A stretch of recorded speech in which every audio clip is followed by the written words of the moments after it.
Bienvenue à la manufacture d'Henri Selmer Paris, fabricant de clarinettes, saxophones et bec depuis 1885. Nous fabriquons 10 000 saxophones par an. Alors, le saxophone, c'est un magnifique instrument de musique qui fait partie de la famille des bois et qui est un instrument à vent conique qui est assez complexe à fabriquer et qui requiert énormément de process et d'étapes de fabrication. La chaudronnerie, c'est vraiment la mise en forme de ce qu'on appelle le tube sonore, c'est-à-dire les différentes parties qui composent le tube de l'instrument, le bocal, le corps, la culasse et le pavillon. On va partir de la feuille de laiton et créer la forme au maillet sur des mandrins, donc vraiment une mise en forme à la main. Cette étape de chaudronnerie qui va vraiment restituer toutes les qualités acoustiques de l'instrument qui concernent la justesse, la projection, l'émission, la facilité, la flexibilité. Tout ça vient vraiment de ce qu'on appelle les codes de l'instrument, sa géométrie, le fait de correspondre exactement à la forme qui aura été définie.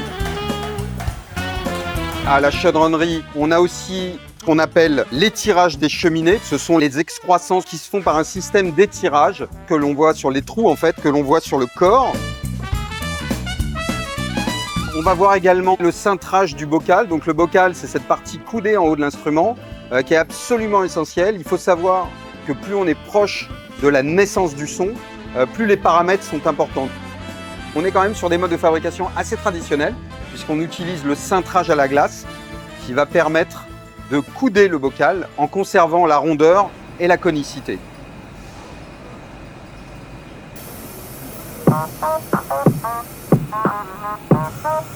Henri Selmer Paris est facteur d'instruments, donc le fait de facter, ça va être le fait de souder des pièces sur le tube sonore pour maintenir tout ce qui est clétage mécanique. Donc ça, c'est l'action du factage. Tout se fait à la main. Le fait de bien souder, c'est absolument essentiel également pour un point de vue acoustique.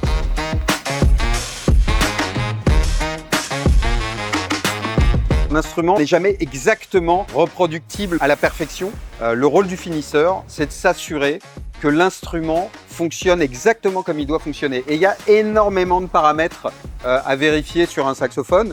Donc on a toujours besoin d'adapter un jeu de clés sur un instrument. La force des ressorts, le confort ergonomique, le confort mécanique, la fluidité, le fait qu'on n'ait pas de contraintes et évidemment le bouchage de l'instrument. La petite lumière sert à vérifier le bouchage, donc qu'il n'y ait pas de fuite.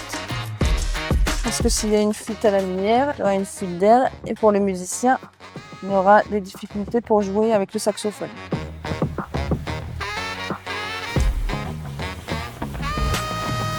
Le polissage occupe aussi une partie très importante dans la globalité de la fabrication. Il y a à peu près 5 heures de polissage pour fabriquer un saxophone alto. Chaque pièce, chaque clé est polie. Et le polissage fait aussi partie de ces métiers, de ces savoir-faire qui nécessitent beaucoup de précision. Un mauvais polissage peut avoir une incidence très forte sur la mauvaise répartition du métal. Trop polir, ça va être fragiliser l'instrument. Donc c'est important de savoir polir pour avoir une homogénéité d'épaisseur du métal sur tout l'instrument. Alors la gravure aujourd'hui, elle est faite en grande partie mécanique avec les machines qui réalisent des choses aujourd'hui absolument magnifiques. On peut aller très loin dans la précision et dans la finesse du trait. Mais on a également des graveurs. Là, pour le coup, à la main, on va avoir des gravures qui seront uniques. Entre deux gravures réalisées par deux graveurs différents, on n'aura jamais exactement la même gravure, ce qui donne vraiment une authenticité et une unicité à chaque instrument.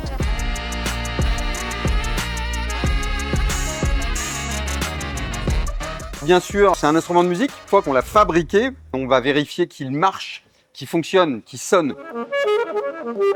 On a des musiciens maison qui sont des musiciens professionnels qui vont tester tous les instruments. La fabrication au fil de ces 100 ans a évolué. On a adopté des outils très modernes, mais en même temps, cette fabrication est encore très ancrée dans la tradition. Et aujourd'hui, nous avons trouvé un équilibre entre la technologie, la tradition et un savoir-faire séculaire qui fonctionne encore très bien et probablement encore pour de nombreuses décennies.